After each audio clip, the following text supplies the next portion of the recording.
Ah,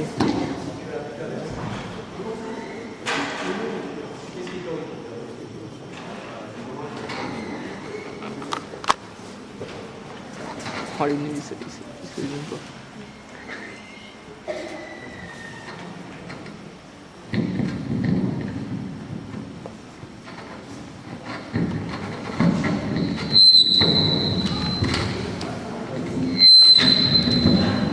Le micro là.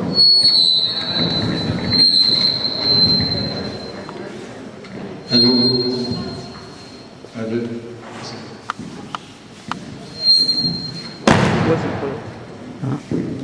Donc, le kata en judo, c'est un ensemble fini d'attaque et de défense qui sont prédéfinis. Tout est orchestré. Vous avez des attaques, et par rapport à ces attaques, vous avez des défenses. Celui qui porte des attaques, c'est Uke, et celui qui porte les techniques, c'est Tori. Et vous aurez toujours ces principes de Tori et Uke, quel que soit le kata. Les katas ne sont pas spécifiques au judo. Nous les voyons au Japon aussi pour, par exemple, le théâtre, no, pour la cérémonie du thé, pour l'arrangement floral, etc. Lorsque Jigoro Kano a étudié, Jigoro Kano, pour les non-adeptes du judo, c'est celui qui a conçu le judo en partant des techniques de Jujutsu. Jigoro Kano, qui était quelqu'un de très petit, a étudié les techniques de Jujutsu à différentes écoles, dont deux principalement, où il a appris les katas de cette école de Jujutsu, et en a créé ses propres katas pour définir les principes du judo.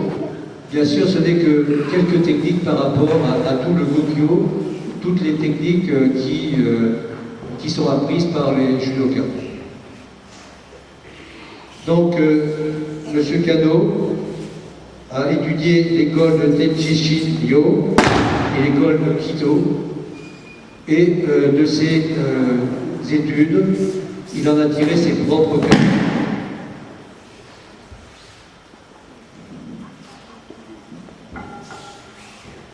Les katas remplissent trois fonctions.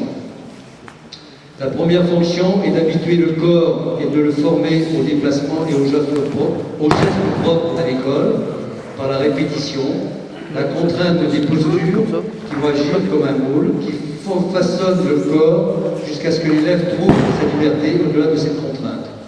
Ça veut dire que, bien entendu, les professeurs vont apprendre les techniques et après, à force de les répéter, il va lui-même percevoir et comprendre ces techniques dans le temps. Bien sûr, c'est plusieurs fois répéter ces techniques qui va y mettre un petit peu de son esprit et présenter, par exemple ici, lorsqu'on voit le Nage no Kata, qui est le kata des projections, des techniques. Vous avez ici, dans le Nage no Kata, les différents principes de technique, que ce soit une technique de jambes, d'épaule, de hanche, de sous-tébi, comme par exemple sur le banc, en sachant que le Nage no Kata faisait partie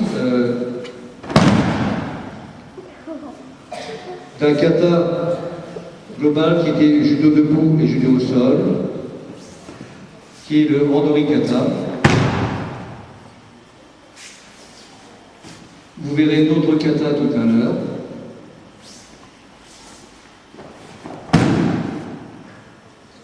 Ce kata que vous montrent nos deux compères, dans sa globalité, c'est celui qu'on demande pour passer le deuxième dan.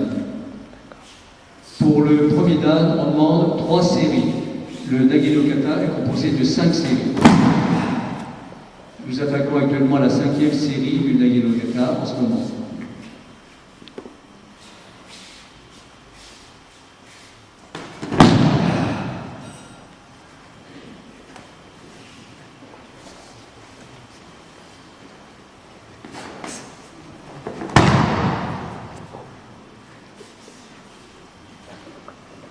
Les katas, normalement, devraient être pratiqués à chaque séance, comme ceci se fait au Japon. Nous, en France, on n'a pas encore bien compris cette grammaire qu'est le kata. Et pour les combattants, pour eux, c'est des techniques qui les gênent un tout petit peu. Ce qui est dommage parce que c'est vraiment dans chaque technique, c'est une technique fondamentale comme a dû vous faire voir tout à l'heure M. Shioka, qui est très adepte des techniques fondamentales. Après, effectivement, elle peut varier dans le temps, mais ces techniques-là, ce sont les techniques de base. Merci à tous les deux.